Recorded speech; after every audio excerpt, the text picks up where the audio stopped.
Hi, my name is Martina Johansson and I'm a Swedish biohacker, author, science editor and keto enthusiast. And I have been following a strict low-carb diet for 7 years now, and I recently did an interesting experiment where I measured my blood sugar and blood ketones for 6 weeks straight, and I measured every day to see if I was as keto adapted as I thought I was, and also to see how the measuring in itself could affect my body composition, because I'm currently trying to lean out and to lose some body fat, and I'm not weighing myself. I don't count calories and I don't do any cardio. And let's get straight to the results so we can discuss everything later on. So I started out like this, and I ended up looking like this. So as we can see, there's slight improvement here, and I have to say that it has been a very difficult 6 weeks because I have been sick twice, and I had a very severe stomach infection or stomach parasite even.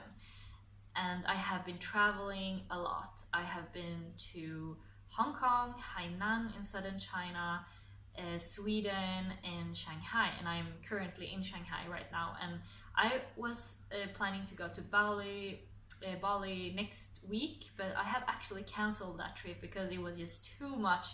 I just need to focus on finishing a book, and I also have a lot of deadlines, so I just want to stay in my home, keep training, keep doing my keto thing, and focus on my health and my productivity, and that's what I enjoy the most. When I started the keto diet 7 years ago, it was kind of common notion that you will get a slightly elevated blood sugar on a ketogenic diet, and that you wouldn't pass a glucose tolerance test.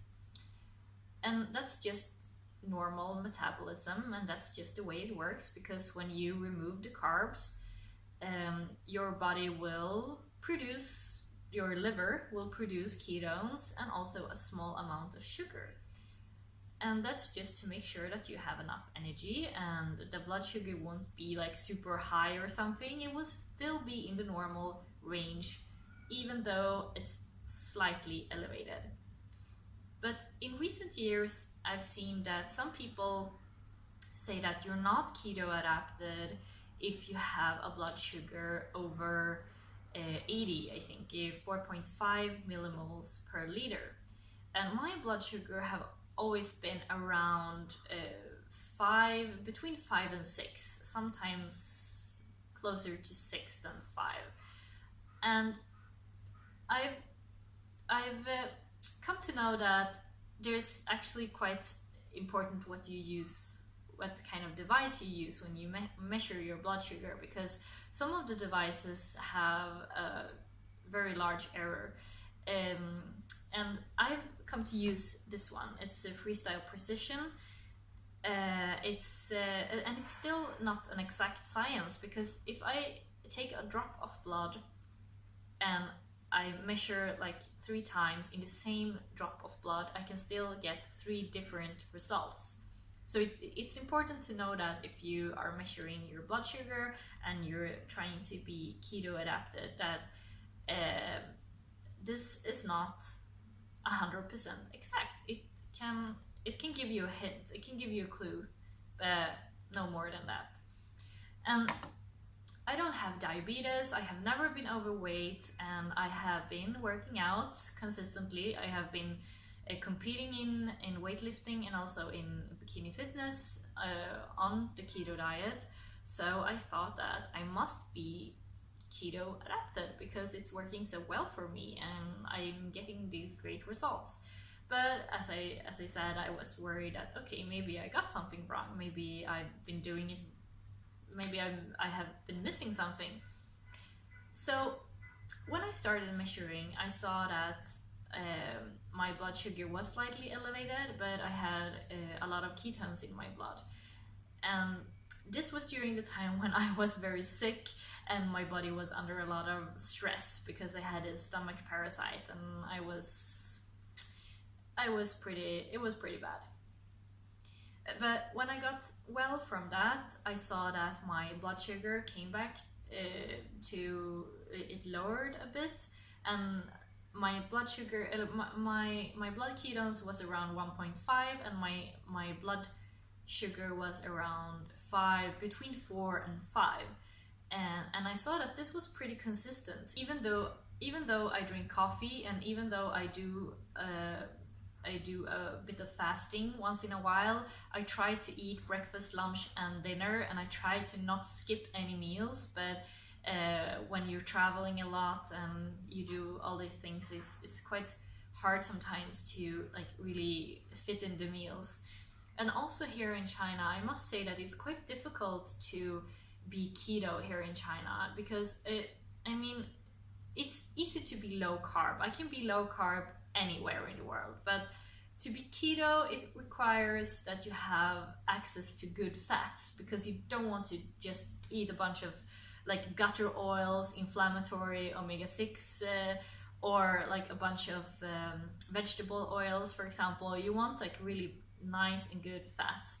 And if you eat like fatty meat, for example, and that animal fat is like really filled with antibiotics and steroids, it's not a healthy option. And if you eat like vegetables that's drowning in gutter oil, for example, it's not a healthy option. And I didn't know that when I came to China 3 years ago. I have been living here for 3 years now, and I did all that in the beginning because I didn't know any better, and it kept me in ketosis, but it was really not a long-term, it was not a great health choice long-term.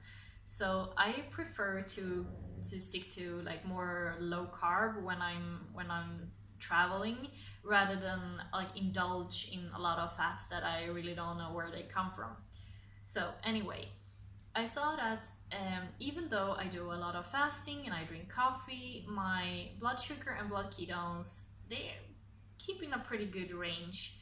And I've also seen that coffee can like really inhibit your keto adaptation, and because it's stressful for the adrenals, etc. And I was also pretty worried about that. So I had a period of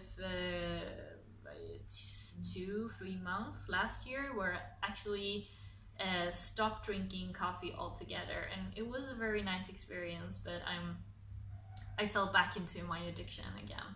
I have a lot of I'm an author. I have a lot of things to write, and caffeine is my companion. So anyway, I started drinking coffee when I was 5 years old. My grandma introduced me to this addiction, and I think that maybe Swedes have a higher tolerance because we drink a lot of coffee. I think except for Finnish people, we are like we're like second heaviest coffee drinkers in the world or something. But I would never touch energy drinks.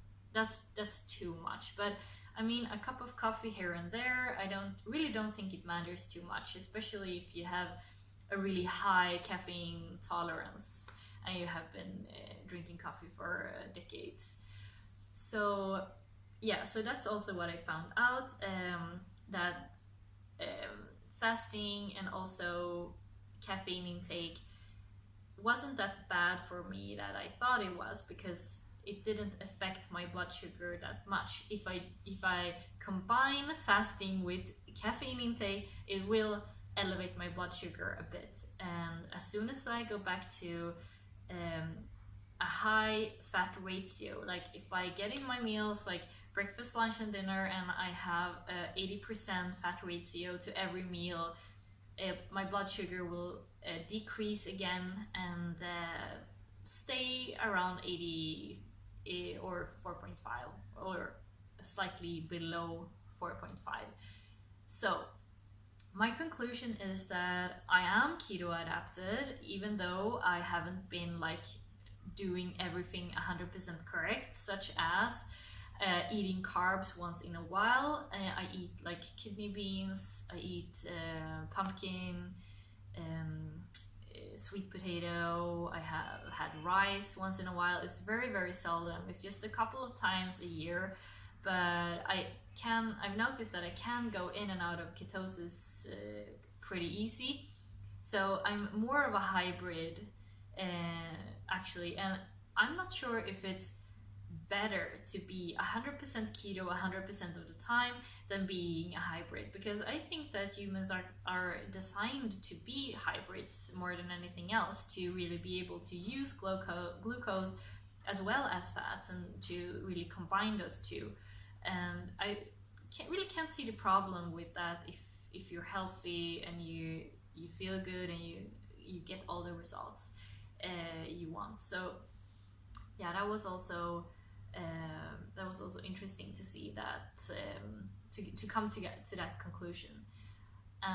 Yeah, so I will continue on this track. I will continue doing keto, my style, like 80% fat, very little carbs, and the rest is protein.